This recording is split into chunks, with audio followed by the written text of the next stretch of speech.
It's not knowing just about, right? It's knowing of. It's like you would know your closest friend. You know what makes them laugh. You know their favorite food. You can guess what word they're going to say. You make eye contact and you know what they're thinking. That kind of real, and that's what I mean by intimate, close proximity, knowing.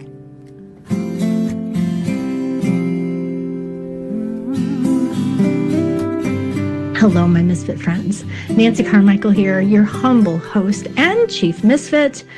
And as you know, if you've been around here for any length of time, we've got some pretty amazing guests here on the aisle, the kind that set the bar high and always have me wondering, how can we possibly keep this up?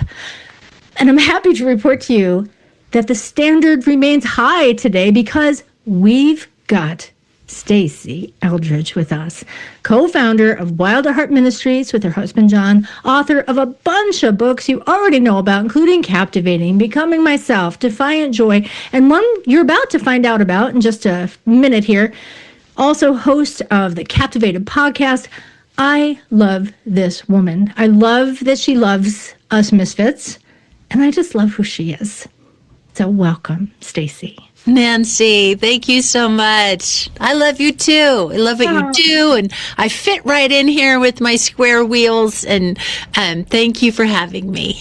Oh, you not only fit in, you are like an A-lister guest here, which means, and I've been saying this lately, but you were part of it. So you're in the diamond tier. You can get a free snack. You can get an upgrade, and you've come often enough that you got the run of the place. Is what I'm trying to tell you. Yes. Yes, well, thank you. So, and I have to say, well, it wouldn't be fair of me to lift one guest over another and say that one is my favorite. I can tell you that you are right up there, right? You're high on that favorite list. Just because I love your heart so much. Oh, what an honor. Wow. And I love being with you. So we have a mutual love fest. Yes, I was going to say, we're gushing now. So, all right, we're going to move on from the gushing. But speaking of favorites, right? So we're going to talk about your book, of course, because I'm really excited to talk about this. But first, right, we're talking about favorites. So we got to do it. We got to play the stupid game. If that is, if are you down with the stupid game? I am so ready. I want to play it. Okay. So stupid game, today's topic, it's all about favorites, right? So we're calling this one, these are a few of Stasi's favorite things. So there's no wrong answer. Good. I'm just going to feed you. Yeah. I'm going to feed you, raindrops on roses, whiskers on kittens. I've already taken, but you can take those if they happen to be your favorite too. But I got some other. All right. So ready? Deep breath. Here we go. All right. Favorite season? Oh, summer. Good heavens. No question. Hands down. I like the seasons. Right. But I live in Colorado. So, and I love living in Colorado. I love it. And summer's when everything turns green and it's warm and you're outside and you're eating outside. And I love thunderstorms. I love rain. I love sun. Summer. Summer comes alive. Yeah, I hear you. And I agree. I agree with you. That also happens to be my favorite too. Not that matters, but I'm with you. So I actually was going to ask you a follow-up question to that. And you mentioned it. So you live in Colorado. What's your favorite thing about living in Colorado? Oh, gosh. I really do love Colorado. Yeah. I really do. Yeah. And it's been a great place to raise our children. I am not a city girl. I don't come alive in cities for long. I love visiting. I love doing cool stuff. Yeah. But living there it would be tough. And so we live right against the mountains. So what I love is the accessibility to nature, to hikes, to beauty. We're surrounded by it. It doesn't require a 2-hour drive. It requires maybe a 10-minute one or even a walk. So I love that. Yeah. The accessibility of the beauty. Yeah. And I've been to Colorado several times. And I have to agree. It's magnificent. I will say where I live in Western New York, it is quite beautiful. It's a different kind of beauty, right? We have rolling hills and it's very green. And oh, that's stunning. Stunning. It is stunning. But Colorado is majestic, especially where you live around the mountains. Love it. Love, love, love it. So, okay, here I go, telling you about my favorite things. All right, back to you. Yes. Okay. Back to me. Favorite, all right, you talked about summer. Favorite beach read? Oh. And it could be, I'm going to take the pressure. It doesn't have to be the ultimate favorite, because we'll never know the difference anyway, but just something that you want to read at the beach or the mountains or wherever you like to read. I love historical fiction. That would be my favorite kind of novel. My beach read is definitely going to be fiction. Fiction, okay. Where I'm going to get lost in a story, not lost in a story that ends happy. Now, it can have hard things in it. Right. But it has to end well. Right. Yep. So I would have to pull up my phone to look at what some of my favorite beach reads are. I mean, right now I'm reading The Covenant of Water. I wouldn't think that's a beach read. What's the new one? Theo the Golden. That's the one that everybody is talking about, like wherever you go.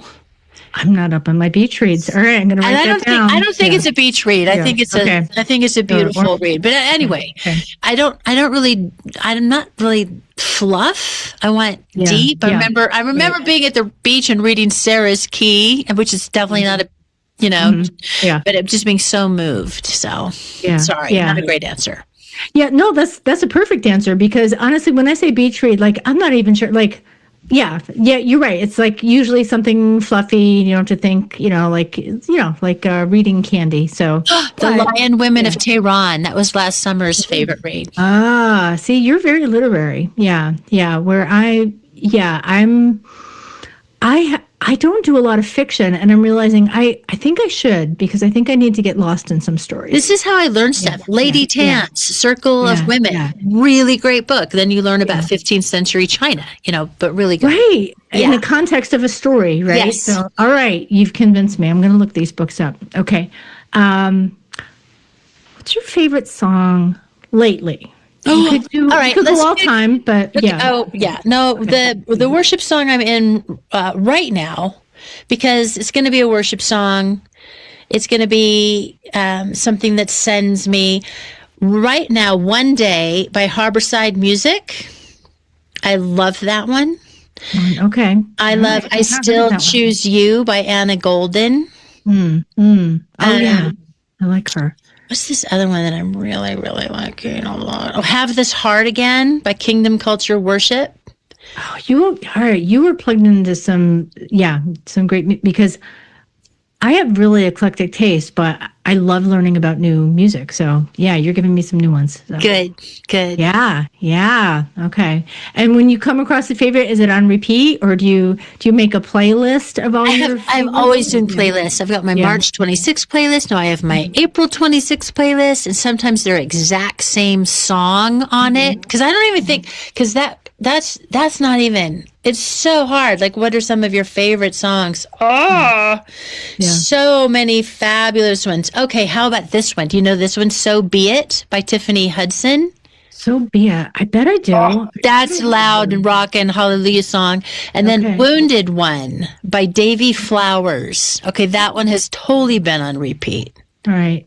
You got to share these playlists. Do you share them on Spotify? I think. Every now and again I do. I'll totally share them with you. I can't figure out how to make a Stasi Eldredge site. It's like it's private site, but I'll put them on. I want everybody to have access. You can see what I worship to, see what I have birthday parties to, Christmas playlists, all of it. Yeah. Oh yeah. I have these just ridiculously huge, they're more like radio. They're like personal radio stations. So right. Here's my 3 hour. Yeah. Oh yeah. I don't even want to tell you. It's ridiculous how I have one days. They last for days just because I can't make up my mind. And yeah. But again, let's go back. But back to you now. So, you know what? I want to camp out one more minute, because there's this trend now. Everybody's the 90s. What were you doing in the 90s, right? So let's go old school. Is there one, when you think about, 20, 30 years ago, is there one of those songs that's just like, oh yeah, when I hear it, I'm diving in. I'm going deep. In over my head. I want to be caught in the rush. Yes. Yes. Sink or swim. Sink or swim. Yes. Yeah. All right. I gotcha. Dive in with Stephen Curtis Chapman. Yeah. With Stephen Curtis Chapman here on Wild at Heart Radio. Yes. So, yeah. Oh, yeah. Yeah. I love me some 90s music. Like Ron Canoli. Come on now. Come on now. Yeah. Yep. All right. How about, all right, we're going to shift gears a little bit because I know you're a grandma, right? So what is a favorite activity that you like to do with your grandkids? I like to do crafts with them a lot. You're a crafting grandma. I'm not a great crafter.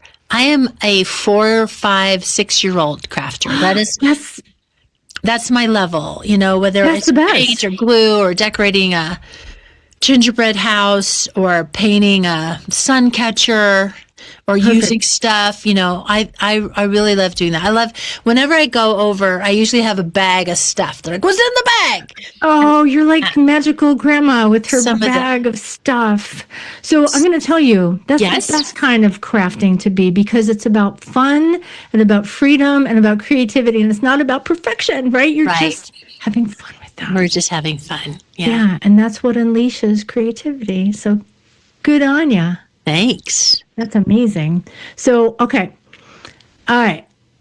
Next, favorite way. All right, I'm gonna set up a stage here for you. So I don't imagine you have a lot of spare time, but let's say an afternoon comes up, no appointments on the calendar, or something got cleared off, and now you I got nowhere to go, nothing to do for hours, a whole afternoon.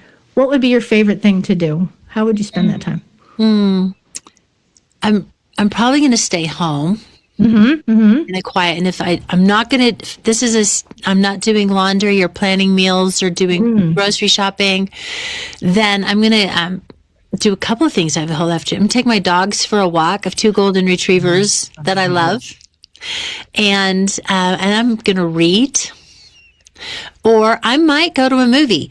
I love movies. Not that there's great stuff out there, I think. So a lot of times it's going to be on that I'm going to rent something, but I can get lost in that. I get lost in a good story. I'm going to be comfortable, my feet up, resting, enjoying that. That's total free time, because I am an introvert, and I love people. I love being with people, but in order to be refreshed, then I'm going to be alone. Yeah, but if I get to go anywhere, I'm going to go to the beach. I know I love living in the mountains and I love them, but if I'm going to get to go anywhere by myself, let's pretend in this world, then it's an ocean. Okay. I'll meet you there, because that would be my go-to as well. Okay, good. And I love the mountains. So you're home, so it's your happy place, which says that home for you is rest. It's sanctuary. So that's a lovely thing to know, that you can go home and that's like that's your place of respite. Yeah, I love that. So movies, you mentioned movies. So have you seen, this is lately as we're recording this, so the George Whitfield story, I think. Oh, is this the one? Yeah. No, I haven't, but I've had it recommended to me. We just saw it, and I would recommend it. Yeah. Oh, how exciting. I'm so glad. Yeah. Really well done. And I'm a harsh critic of such things, but yeah, it's worth it. Oh, good. Yeah. So that is one good movie that's out in theaters. That'll probably be on, streaming at some point. So, yeah. All right. So, all right. Now that we're on the subject of movies, I knew this was going to come up. So, I'm going to twist, not your favorite movie, because I know, a couple of that you mentioned, but favorite character in Lord of the Rings. Oh, favorite character. Sam. Sam? Why? I usually don't ask for why, but I want to hear why. Why is he your favorite? Well, I love them, all of the noble characters. I mean, I love Gandalf. I love Gandalf. I would walk around as a young girl going, what would Gandalf do? It was before I was a Christian. Yes, put on a bracelet. Yes, WWG. Anyway, Sam, man. Sam is so loyal. He's so faithful. Mm-hmm. His friendship, I mean, he's got a golden heart. I love Sam. Yeah. You know what? So I've not read the books. So sorry, everyone, especially my niece, who's a huge Lord of the Rings. You need to read the books. I know, I will. But I'm just telling you, from the movie, I got to say this. I might get some hate for it, but I always get mad at Frodo because he's always mean to Sam. He's just always just kind of mean to him. And Sam just takes it. I'm like, and it's not because he's letting him walk all over him. I get that. He understands. He's on a higher plane, I think, often throughout that movie. It's the effect of the ring, Nancy. It's true. You're right. And I think, one day you should listen to the books. That's what you should do. Yeah. There's this great recording where actually Andy Serkis, Serkhis, who plays Gollum, reads it. Yes. He reads it, and he does every character, and it is amazing. Okay. Yeah. All right. My husband and I like to listen to audiobooks, so maybe next road trip across the United States, you can listen to that one. That's pretty long. Do that one up. All right. So actually, you segued me to the next one. So, favorite thing to do on a long road trip? Favorite thing on a long road trip. This is apart from sleeping in the car with my head and that could be, and that would be totally legit if that's your favorite. Count that one as number one. I love having alone time in the car with John, where we're not distracted and you can have free-flowing conversations about all kinds of things. We will listen to books together when we go on drives, or we'll listen to a podcast and have conversation about it. But my most favorite would be just like worshiping together. Where he's got great music, and just the conversation. I love that. I'm with you. Yeah, I love a long road trip. Yeah. All right, we're coming in for a landing. Favorite fruit? Favorite fruit? Favorite fruit, I know. I don't know that anyone has a favorite pineapple. Fruit. There you go. All right, so yes, pizza or no pizza topping? Oh, that's the next. Yes. Oh, yes. Oh, yes. Yes, ma'am. Yes. Okay, so pineapple is a yes on pizza. Okay, you've just drawn a line in the sand. That's right. So. You can turn off now because she likes the pineapple on the pizza. I like it. But I think I'd have to have a little barbecue involved. Oh, that's good. Throw that on there. Why not? This is our world. Okay. I think I maybe have. All right. How about this one? Favorite holiday? Christmas. Okay. Yeah. I almost thought you were going to say Thanksgiving. Nope. No. Okay. All right. I know. John would say Thanksgiving. That would be his answer. Oh, okay. Maybe that's where it is. Mine would be Christmas. Yeah. Yeah. All right. And final one. Favorite thing that you've been encountering in the Bible lately? Okay. Been in the Emmaus Road story. Story. It's so funny. It's so funny to me. Yeah, it is. But I love this one sentence. I've been really asking God for it, where it says that Jesus opened their minds so they would understand the scriptures. Mm-hmm. And I go, whoa. What? Like open my mind, open my heart that I would understand the scriptures. And when he says that he talks to them about the unfolding revelation of Christ, how it had happened from Genesis till then, I would have loved to have been in that conversation. Unfold the scriptures so that I understand how they point to Christ. So, I love that. Yeah. Yeah, that is. I love that. I'm really in that whole story. I'm still kind of in Eastertide. Yeah. Exactly. Yes. And that's so one of the things I love about that story, there's a few stories in the Bible that I just think are funny. That's one of them. That's really fun. What things are you talking about? Yeah. It's like, tell me. Well, tell me. Yeah, exactly. It's like, you're funny. Yeah. And then he pretends like he has to go on, oh my gosh, it's a funny story. That is very funny. Yeah. That and the other one that always makes me laugh, it probably shouldn't, but you all know me by now. The one about Eutychus, and it's like, I think it's in Acts 20. When he lays on top of him? Yeah. Well, yeah, he falls asleep. He falls been talking so long. Exactly. Yes. But that's not necessarily the funny thing. I mean, that's kind of, that's not good. But then Paul lays on top of him, picks him up, goes upstairs, keeps on preaching for the rest of the night. It's like, I just picked, like, where was I? Oh, yes. And then he just continues on. Right. The night. And doesn't it say till 6 a.m? I mean, yeah. Wow. So it's funny to me. Yeah. But yeah. So, all right. Well, I think we've run the gamut of all your favorite things. I don't think you did. I don't think you did. Favorite? Is there more? Yeah. I would sing a little song. What else you got? I would say bedtime and bath time and coffee in the morning. Pajamas and slippers and someone else making dinner. Yeah. Anyway, that was great.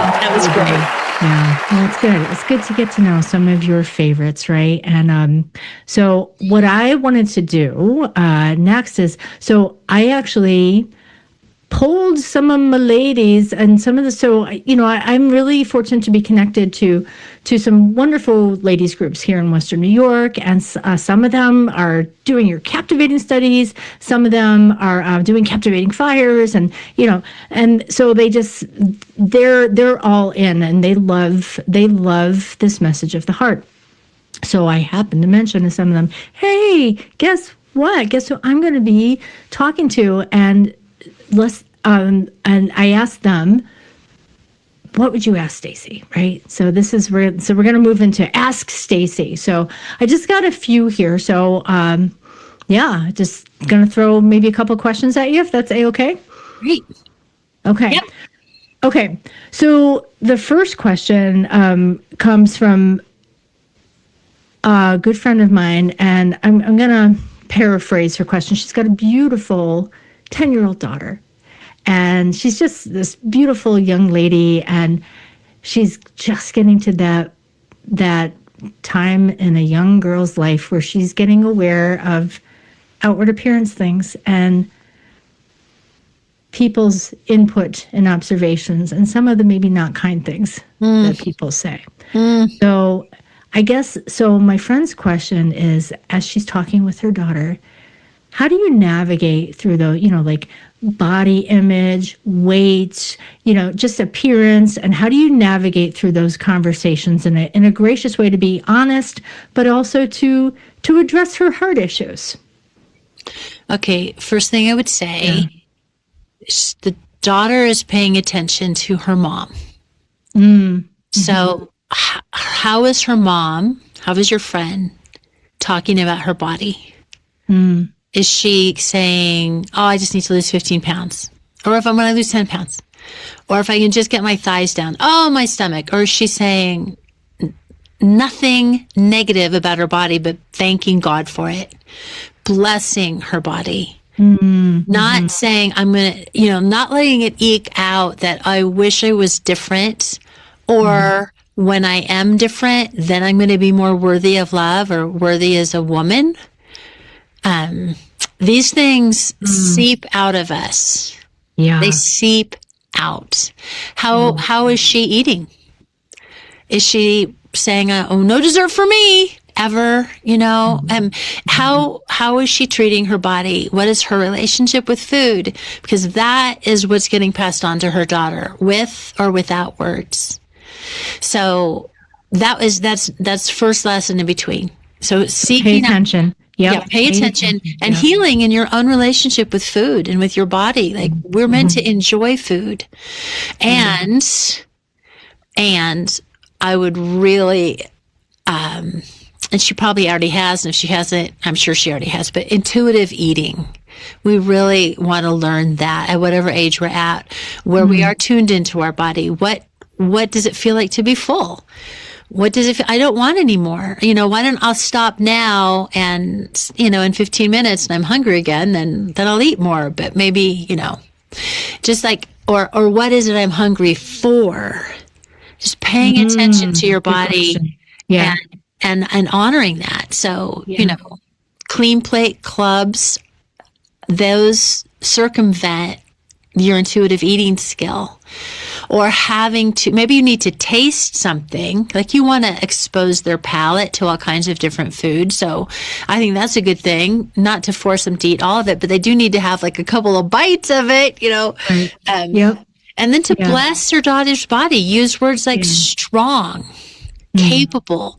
You're so good at this. What is, that, not, wow, oof, you put on a few more pounds, you need to maybe exercise more. Like, you really have to be careful, because our world, I don't think any mom out there needs to tell her daughter, the world is going to be nicer to you if you're thin. That's out there. That's front and center, left and right. That's the Kool-Aid that we're all drinking. But to be taught to bless your body, to be taught, like, it's not about now being skinny is really on the rise as far as being held up as a level of beauty. So having it be healthy and strong, healthy and hearty, like, that's what you want. Yeah. Yeah, there's so much in what you just said. It actually reminds me, I listened to one of your recent podcasts that you talked about a lot of these things about, our relationship with food and things like that. And, one of the things that you said, it was toward the end, just kind of following these thoughts, people want to be helpful. They want to say helpful things. They want to, they want to help you in your journey. So they might give you a book or a resource like, oh, I tried this, and maybe this will help you. And I really appreciated your answer. My answer was, don't do it. Don't do it. Yeah. Honest to goodness, don't do it. Yeah. Don't invite your friend. You started a new weight loss program. Don't say, hey, do you want to do this weight loss program with me? Hey, do you want to be accountability partners with food? I don't think so. Like, I got some pushback on that with people like saying, well, if you choose to be overweight and that's what you want, but I, out of love, have a responsibility to speak truth to somebody. Listen, friend, nobody chooses to be overweight. There are choices that may have gotten us in the bind in the first place, but there is a whole other thing. People can listen to that podcast. But the whole thing is about, you have to earn the right to be invited in to speak in a person's life about certain things. Oh, yeah. And weight and appearance, body size, shape is a place that really few people are going to invite you into. And so in that case, if somebody they're struggling and they're in pain over it, pray for them. Pray for them. Pray for intervention. Pray for grace. Pray for strength. Pray that they would see themselves the way God does. Yeah. But no. Yeah. No books, no diet advice, no gifts of joining them in Weight Watchers for free. Like, just don't. Yeah. Yeah, because even if it's well-meaning, it's like, what is, I know, we all know what we want. We all have good intentions, but sometimes there's a gap between what I mean and how it's being received. And I think it's really important in general on this topic and so many others. We can't be responsible for everything that everybody else's filters, but I think to a great extent, we can think beyond, well, this is what I said, so this is, of course, how they should take it, right? Right. We have to think, Right. And in this area, if you're a good friend, they may share their pain with you, in which case you can, in whatever loving, kind way you can come alongside them. But you never want to convey you're not okay. And this is an area that's not like a drug addiction, or you're an alcoholic, or you've got something this. It's not saying you never speak the truth in love. Right. You do, guided by the Holy Spirit. Right. And only as he directs. Yeah. Yeah. No, that's really good stuff. Really good. So, all right, I'm going to move on just so I can get maybe one or two more in. So, this one, actually, this kind of came up in a conversation that I just had in one of our captivating sessions. It was session 2 about Eve. And so the question, or I'll frame it this way. The issue of God being vulnerable. That was something that we had I'm not going to say a wrestling match, but we had a really good. Hey, thanks for showing up and hanging out with us today. Or maybe you just kind of washed up with the tide, whatever got you here. I'm just glad you're here because you are the reason that I show up. And if today's episode encouraged you, well, maybe it'll encourage someone else out there in Misfit Land. So, would you pass it on? And also, I would love if you would subscribe wherever you're listening, Apple, Spotify, wherever, and even give us a shout out with some of those stars. You know what I'm talking about. And you can find more Misfit fun for everyone at isleofmisfits.com. You can even email me if you just want to say, hey, you got a question. Nancy at isleofmisfits.com. That's ISLE of misfits.com. And most of all, let's keep our quirky community going by owning our awkward, loving our fellow misfits, and seeking beauty and truth everywhere. Has his heart open to us in such a way that we can affect his heart. We affect his heart. You see it in the scriptures. You see it when Israel has walked away and he's hurt. He's lamenting. He's like, "Ugh, you're like a she-camel sniffing the wind, going hither and yon." Like, he's not just mad at them for their own folly and what it's going to cost them. He's hurt. And his own choice to give us free will makes him vulnerable to whether we're going to choose him or not. Is he a stone that he has no feelings? No, he's a person. He's a person. Right. Yeah. The Holy Spirit is not a force or a power. Right. Anyway, it's wild though. I get it though, because it's like, I remember going, I think I'm going to disappoint God, or no, you're not going to disappoint him, or I'm going to surprise him. And someone said, you're not going to surprise him either. I'm like, no, I want to give him a big surprise. They go, well, he kind of knows everything already, but you can delight him. I was just thinking the same thing. Yes, we can delight him, right? Yeah, even in his omniscience. No, we can't surprise him. He's omnipresent. He's omnipowerful, omnipotent. But even with all of that, he still offers himself fully. And isn't that what being vulnerable is? It's just and fully. Yeah. Yes, that's so good. Yeah. So that's great. So I love, and I just love wrestling with these things, right? Because it's not our job to convince anyone of anything, but I think in the wrestling is where we meet with God. I think a guy named Jacob did that a while back, right? So it's great stuff to contemplate. There's a lot. It's mystery, not a lot. We can't nail it down, but we can, ponder and ask him, and pursue it. Yeah. And that's where relationship happens, right? That's where we develop our listening ear. So. Okay, I got one more for you. So this is actually a very dear friend of mine. She is the one who actually introduced me to the Captivating Retreats. First one I went on 18 years ago was because of her. So here, and she's got a heart for missions. So this is her question. She's been in Italy for many years doing missions work there, but the last season of her life, she's been caretaking for her aging parents. So this is her question. I was thinking about advice for when your heart is on the mission field, but your body is caring for your parents. I guess that's her question. And I think she knows what the right answer is, but the right answer.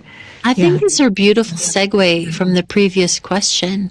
Yeah. Because she is identifying with Jesus. Yeah. She is who took our wounds into his body. She is bearing the cost in her body, in her day-to-day, of laying her life down on behalf of love. She wants to be out on the mission field. That's her calling. That's her DNA. That's probably where she comes alive. And yet, in this season, God is saying, I know that. I made you that way. I love it. And I need you to lay it down so that you can partner with me in sacrificially honoring and in loving your parents. So I think some of the help for those that are in that situation, whatever it looks like in its various iterations, is just to go, God is with you in it. Mm-hmm. Not a lot of us get to be out there doing the number one thing that we wish or think we're even created to do. But we are created to love and to serve and to honor God and to know him in the midst of our mundane or our pain or our sacrifice. And so I'm sure that she is getting to know Jesus in profound ways that she wouldn't do out on the mission field and all that she's learned about him there. Yeah. Yeah. Yeah. I think that's really encouraging. And I love how you framed it that, and this is for anybody and everybody, because we all have the thing that, our heart just sings. And sometimes we have seasons when we can be there doing the thing that we know we were created for. Yes. But a lot of times there's the place we want to be, and then there's a place where we are, right? Yes. Yeah. And we think, and it's almost, I see a connection even with the body image one, because it's like you said earlier, you don't wait until your body is perfect to love it, right? Yes. And you don't wait till your situation is perfect to be able to meet Jesus where you are. Yeah. That's good. Yeah. That's good. Because he's right there. He's where you are. So mercy, he understands the cost. And how beautiful to lay that down on behalf of love. Yeah. Yeah. So all of the above. And I think I would like to now segue into, we've teased this out earlier in our conversation, but you've written a new book. And I have a feeling maybe some of these things you've covered, but so let's tell us a little bit about your new book. Excellent. It's called The Ladder of Love, a pathway to emotional healing and spiritual intimacy with Jesus. And it's all about a progressive discovery of our intimate relationship with God as he has revealed himself through scripture. So using the analogy of a ladder, the bottom rung is clay. We are formed out of the dirt. And just how we are formed with intentional hands. He is the potter, we are the clay. And the honor of that, the glory of that. So there's a progression: clay, sheep, servant, child, brother, friend, bride. And it's this invitation from God to fully know him and to move away or move into from head knowledge, knowing the facts, to knowing him by experience. That's how he wants us to know him. That's when Moses asks, I want to know you. And Hosea, and they will know the Lord. The word is yada, which is an experiential knowing that changes you. It's not knowing just about, right? It's knowing of. It's like you would know your closest friend. You know what makes them laugh. You know their favorite food. You can guess what word they're going to say. You make eye contact and you know what they're thinking. That kind of real, and that's what I mean by intimate, close proximity, knowing. And that's the honor. That's something that we get to enjoy now and through all eternity. So what I love about the ladder of love is that it continues to climb endlessly. We'll never come to the end of knowing our glorious God and being changed by the revelation of who he is. But the invitation is there now. So the book is also about why it starts with a pathway to emotional healing, is because there are ways in all of our stories where we have learned love wrong, or where we have learned sibling or friend incorrectly, and by the wounds that we have received, it's contaminated our heart's ability to know Jesus or know our Father in that way. And he wants to tend to those places, to bring healing to those places, so that he can come and we can know him more fully and as he truly is, not as we may be perceiving him through the lens of our experiences that perhaps weren't so good. Right. So the intimate knowledge, right? Because that's what you're speaking of, right?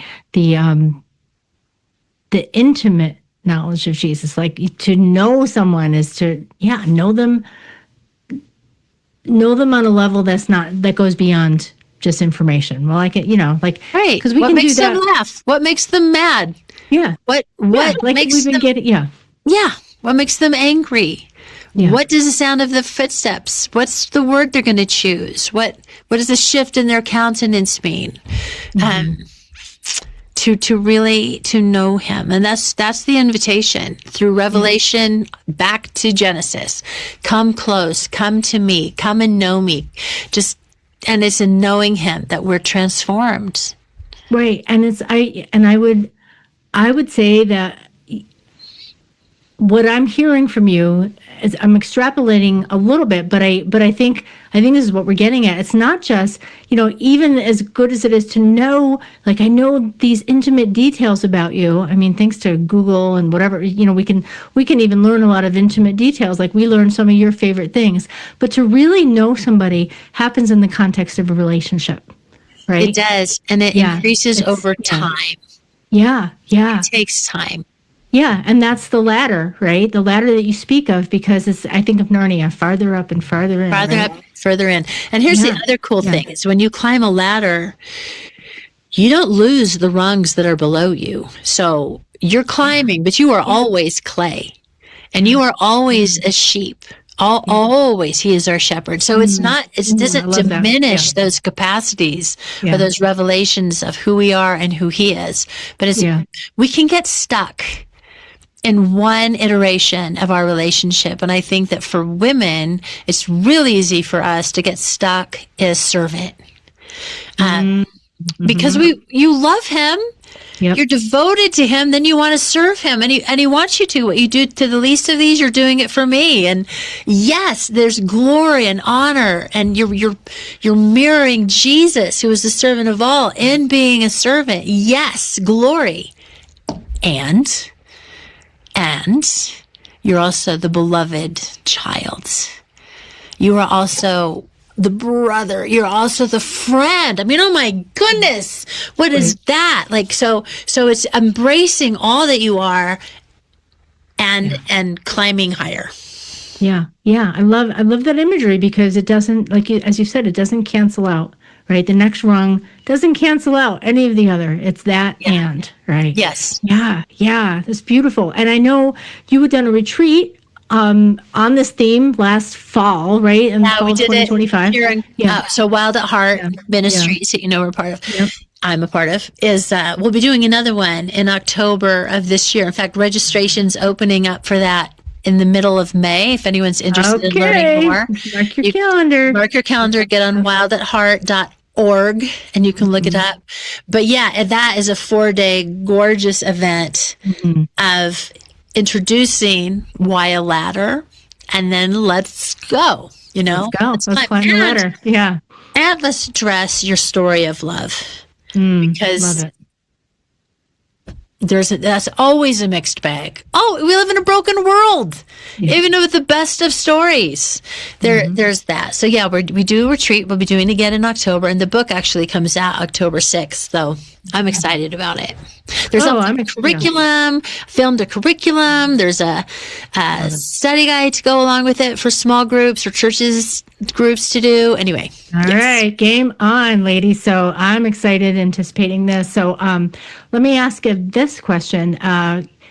Can one pre-order the book? Is there a pre-order available on Amazon at some or wherever? Yeah, absolutely. Yes. You can go on Amazon. You could look at The Ladder of Love and pre-order it. On wildatheart.org, then The Ladder of Love, you can also read more about it. And I don't know, can you do like little show notes where you can? Oh, absolutely. It's going in the show notes. It's all going to be in the show notes. You can click on that, learn more, see how pretty the cover is. Yeah. Yay. Okay. All right. We are so, we're in. We are all in. We're in and we're up and we're going up and up and up the ladder. So, Stasi, thank you for joining us today. I know I could talk to you all day long, but I'm going to release you to the rest of your day and just bless you for all the things that you do. But honestly, I just bless you for who you are. I just love who you are. Thank you, Nancy. We need to get together again soon. Let's do it. Okay. All right. Thanks for hanging out with us here on the aisle. It's always more fun when it's more than one. And speaking of more fun, if you were encouraged by what you heard today, we would love it if you would share away. You can share this podcast, or you can subscribe wherever you're hearing this, and let's just spread the word. You can also visit us on isleofmisfits.com for more misfit fun for everyone, blogs, podcasts, all kinds of stuff. And most of all, we hope you'll join us in spreading the word to continue to own our awkward, to love our fellow misfit, and to seek beauty and truth everywhere.